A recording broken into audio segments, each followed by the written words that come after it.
نحمده ونصلي على رسوله الكريم أما بعد فأعوذ بالله من الشيطان الرجيم بسم الله الرحمن الرحيم لقد كان لكم في رسول الله أسوة حسنة صدق الله العظيم وقال النبي صلى الله عليه وسلم من أحب سنتي فقد أحبني ومن أحبني كان معي في الجنة أو كما قال عليه الصلاة والسلام অধ্যকার আর রহমান ছাত্র পাঠাগার কর্তৃক আয়োজিত আজকের এই প্রতিযোগিতামূলক অনুষ্ঠানের সম্মানিত সভাপতি বিজ্ঞ বিচারক মণ্ডলী ও সুদক্ষ পরিচালক এবং আমার সামনে উপবিষ্ট বাংলার দূর দূরান্ত থেকে আগত ইলম পিপাসী ছাত্র ভাইরা সবাইকে জানাই আন্তরিক মোবারকবাদ।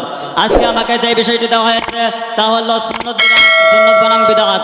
আল্লাহ যদি চাহে তো এর উপর কিঞ্চিত পরিমাণ আলোকপাত করার চেষ্টা করবো ইনশাআল্লাহ। সম্মানিত উপস্থিতি, প্রথমে আলোচনা করা যায় সুন্নত সম্পর্কে। সুন্নত শব্দের শাব্দিক আবেদন করতে হলো আদর্শ পথ পদ্ধতি। আল্লাহ রাব্বুল আলামিন বলেন সুন্নাতুল্লাহিল্লাতী ক্বাদ খালাত মিন ক্বাবলু ওয়া লান তাজিদ লিসুন্নাতিল্লাহি তাবদীলা। এটা হলো মহান আল্লাহ রাব্বুল আলামিনের সুন্নত, আর তুমি মহান আল্লাহ রাব্বুল আলামিনের সুন্নতে কোনো রকম পরিবর্তন দেখতে পারবে না। পরিভাষায় সুন্নত বলা হয় রাসূল সাল্লাল্লাহু আলাইহি ওয়াসাল্লামের কথা কর্ম মনসম্মতি এবং সাহাবায়ে কেরামদের কাজ কর্মকে বোঝায়। সম্মানিত উপস্থিতি, শরীয়তে সুন্নতের গুরুত্ব প্রয়োজনীয়তা অপরিসীম। তাই আল্লাহ রাব্বুল আলামিন বলেন কুল ইন কুনতুম তুহিব্বুনাল্লাহ ফাত্তাবিউনি ইউহিব্বুকুমুল্লাহ। হে নবী, আপনি বলে দিন যদি তোমরা আল্লাহ রাব্বুল আলামিনকে ভালোবাসো তাহলে আমি নবীকে অনুসরণ করো, তাহলে আল্লাহ রাব্বুল আলামিন তোমাদেরকে ভালোবাসবে। সম্মানিত সুধী, রাসূল সাল্লাল্লাহু আলাইহি ওয়াসাল্লামের আদর্শকে শ্রেষ্ঠ আদর্শ বলে আল্লাহ রাব্বুল আলামিন বলেন লাকাদ কানা লাকুম ফি রাসূলিল্লাহি উসওয়াতুন হাসানাহ। তোমাদের জন্য রাসূল সাল্লাল্লাহু আলাইহি ওয়াসাল্লামের মাঝে রয়েছে উত্তম আদর্শ।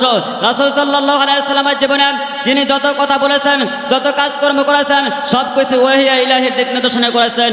তাই আল্লাহ রাব্বুল আলামিন বলেন ওয়া মা ইয়ানতিকু আনিল হাওয়া ইন হুয়া ইল্লা ওয়াহয়ুন ইউহা। তিনি নিজ থেকে কিছু করেন না, তিনি নিজ থেকে কিছু বলেন না, তার ওক্তি কেবল ওহী।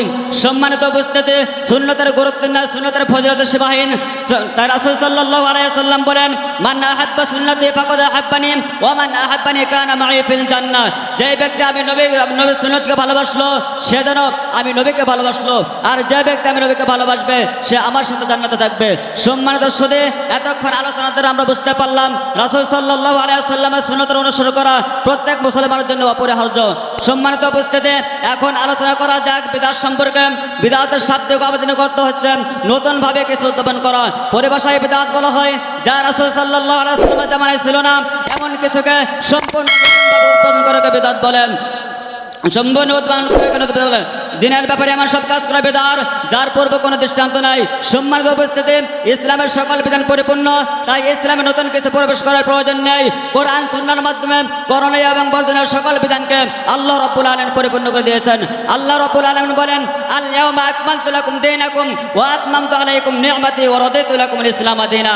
আজ আমি তোমাদের জন্য তোমাদের দিনকে পূর্ণাঙ্গ করে দিলাম এবং তোমাদের উপর আমার নিয়ামতকে পরিপূর্ণ করলাম এবং তোমাদের জন্য দিন হিসাবে ইসলামকে মনোনীত করলাম। তাই তোমরা অন্য কিছুকে গ্রহণ না করে রাসূল সাল্লাল্লাহু আলাইহি ওয়াসাল্লামের আনিত বাণীকে গ্রহণ করার কথা বলা হয়েছে।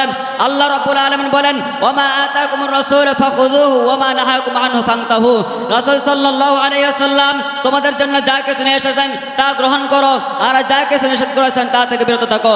তাই রাসূল সাল্লাল্লাহু আলাইহি ওয়াসাল্লাম আমাদেরকে বিদআত সম্পর্কে সতর্ক করে বলেন কুল্লু বিদআতিন দালালা ওয়া কুল্লু দালালাতিন ফিন্নার। প্রত্যেক বিদআত গোমরাহি, আর প্রত্যেক গোমরাহি পরিণাম হবে জাহান্নাম। সম্মানিত উপস্থিতি, বিদআত ভয়ঙ্কর একটি বিষয়। বিদআতকারীকে সম্মান করতে নিষেধ করা হয়েছে।